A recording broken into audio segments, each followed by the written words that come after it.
Aku mencintainya lebih dulu, tapi kenapa dia lebih memilih perempuan itu? Padahal setiap malam dia masih pulang ke pelukanku. Selingkuh tak selalu soal kekurangan, kadang justru karena terlalu merasa cukup. Inilah kisah rumah tangga yang tampak bahagia dari luar, tapi retak di dalam. Di balik foto keluarga yang penuh senyum, ada air mata yang tak pernah terlihat, dan pengkhianatan yang tak pernah dia duga datang dari suaminya sendiri. Hari itu seperti biasa, pagi yang riuh oleh suara gelas kopi, aroma nasi goreng, dan senyum manis dari Dinda yang menyambut suaminya, Reza. Sepintas rumah tangga mereka tampak sempurna. Ada tawa, ada sentuhan, ada kebersamaan. Tapi siapa sangka, di balik senyum Dinda, ada hati yang perlahan-lahan membeku. Reza makin sering pulang malam. Alasan kerja, lembur, sudah jadi langganan bibirnya. Tapi yang membuat Dinda curiga, bukan hanya waktu pulangnya, melainkan perubahan kecil yang ia rasakan. Parfum asing di baju Reza, notifikasi dari mana yang disamarkan di WhatsApp, dan tatapan mata Reza yang tak lagi hangat saat memandangnya. Dinda mencoba menepis prasangka. Ia pikir mungkin hanya lelah. Tapi malam itu, saat ia membuka laptop suaminya yang tertinggal di meja kerja, semua keraguan lenyap. Sebuah folder tersembunyi berisi foto-foto selfie Reza dengan seorang perempuan muda di kafe, di mobil, bahkan di kamar hotel. Dinda menatap layar itu dengan tangan gemetar. Jadi benar, kamu sudah berpaling. Air matanya jatuh perlahan. Malam itu, dunia Dinda runtuh dalam diam. Dinda menutup laptop perlahan, seakan berharap saat ia membukanya lagi, semua hanyalah mimpi buruk. Tapi tidak, bukti-bukti perselingkuhan itu nyata, terlalu jelas untuk disangkal. Perempuan itu bernama Siska, gadis muda yang beberapa kali pernah disebut Reza sebagai anak magang di kantor. Dinda tertawa getir. Anak magang ya? Ternyata bukan cuma dia yang kamu ajari kerja, bisiknya lirih. Sepanjang malam ia tak bisa tidur. Wajah Reza yang selama ini ia cintai, kini menjelma menjadi teka-teki yang mengerikan. Bagaimana bisa seorang tidur di ranjang yang sama, menyimpan rahasia besar ini? Pagi harinya, Dinda tetap menyiapkan sarapan seperti biasa.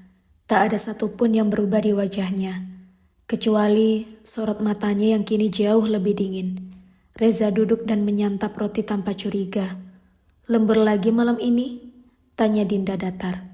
Reza mengangguk sambil menatap layar ponsel. Kayaknya, iya, deadline makin gila. Dinda tersenyum tipis.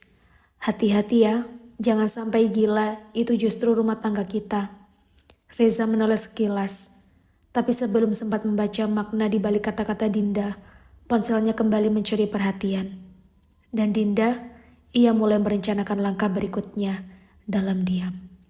Dinda mulai mengumpulkan keberanian, bukan untuk berkonfrontasi, belum saatnya, tapi untuk mengawasi lebih dalam.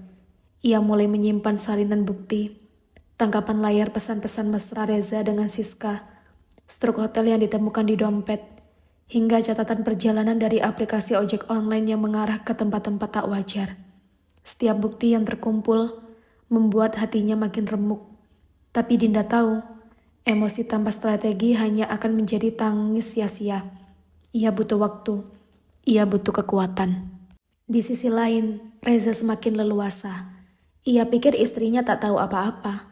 Bahkan malam itu, saat ia berbohong ndak rapat malam di luar kota, Dinda justru melihat update Instagram Siska dengan latar kamar hotel yang ia kenali dari foto di folder rahasia kemarin.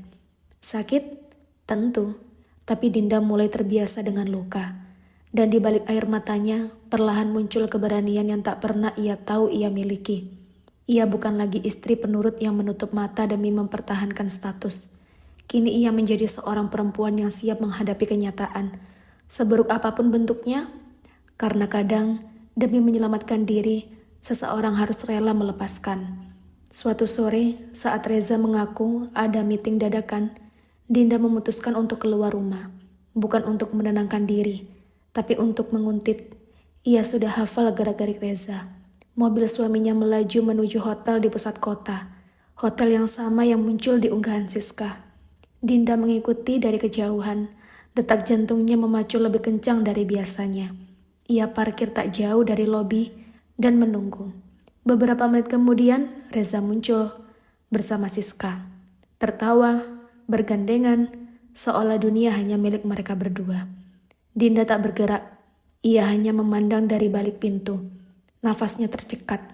Rasanya seperti ditikam perlahan. Tapi dari sanalah segalanya menjadi jelas. Tak ada lagi ruang untuk menyangkal. Ia mengambil ponsel, membuka kamera, dan memotret momen itu. Bukti terakhir, kunci semua kebenaran. Namun tiba-tiba, Siska menoleh ke arah mobil Dinda. Mata mereka bertemu. Sekilas, hanya 1 detik. Tapi cukup membuat wajah Siska berubah pucat. Siska mengenali Dinda, dan Dinda pun turun dari mobil perlahan, melangkah menuju keduanya. Hari itu bukan hanya rahasia yang terbongkar, tapi harga diri yang akhirnya menuntut untuk dihormati. Langkah Dinda terhenti hanya beberapa meter dari mereka. Reza mematung, wajahnya pucat seperti mayat hidup. Siska menunduk, seolah tanah ingin menelannya. "Lembur ya?" tanya Dinda lirih. Senyumnya getir, namun tajam seperti belati. Reza membuka mulut, tapi tak ada kata yang keluar. Ia terlihat seperti anak kecil yang tertangkap basah mencuri kue. Dinda mengangkat ponsel, memperlihatkan foto-foto mereka. "Aku punya semuanya, tapi jangan khawatir. Aku belum gila. Aku hanya sudah lelah." Tanpa menunggu jawaban, Dinda berbalik. Ia tidak ingin marah di tempat umum. Tidak ingin menangis di depan mereka. Karena kekuatan sejati bukan teriakan, tapi ketenangan saat tahu kamu tidak lagi bisa dihancurkan. Dan sore itu, Dinda memilih pulang. Bukan ke rumah yang sama, tapi ke tempat baru yang sedang ia siapkan untuk hidup barunya. Malam itu, Reza pulang dengan wajah kusut. Ia mencoba bicara, mencoba minta maaf, tapi Dinda hanya diam. "Aku salah, Din. Aku khilaf," ucap Reza, suaranya lirih seperti angin sekarat. Dinda menatapnya, mata yang dulu penuh cinta kini hanya menyimpan kehampaan. "Kamu gak khilaf, kamu memilih." Reza terdiam, tak ada lagi pembelaan. Semua sudah jelas, semua sudah terlalu telanjang untuk disangkal. Dinda mengambil koper kecil dari bawah ranjang. Ia telah mengemasnya siang tadi, saat Reza dan Siska masih asik menari di atas luka yang ia sembunyikan. "Rumah ini udah kosong, bukan karena perabot, tapi karena kamu udah pergi jauh sebelum aku pergi." Langkah Dinda menyusuri lorong rumah untuk terakhir kalinya, dan saat pintu tertutup di belakangnya, Reza baru sadar, kali ini yang benar-benar hilang adalah segalanya. Rumah itu kini sunyi. Tak ada lagi suara sendok dan piring saat sarapan. Tak ada lagi tawa Dinda yang menyambut Reza pulang. Setiap sudut rumah menjadi pengingat akan apa yang telah ia hancurkan dengan tangannya sendiri. Ponsel Reza penuh pesan tak terjawab dari Siska, tapi tidak satu pun ia balas. Karena yang ia rindukan justru perempuan yang dulu selalu ia abaikan, dan saat penyesalan datang terlambat, Reza hanya bisa menatap kosong pada bingkai foto pernikahan mereka, yang kini tak lagi menggambarkan kebahagiaan, melainkan kehilangan yang tak tergantikan. Di tempat lain, Dinda duduk di balkon kontrakan kecil menatap langit malam yang sunyi. Tak ada tangis, hanya keinginan yang perlahan menyembuhkan. Ia memulai dari nol dengan pekerjaan freelance, makanan sederhana dan di ruang sempit. Tapi di sanalah untuk pertama kali ia merasa damai. Ia tak lagi menunggu pesan dari suaminya, tak lagi berharap pelukan palsu. Hatinya mungkin masih luka, tapi jiwanya sudah merdeka.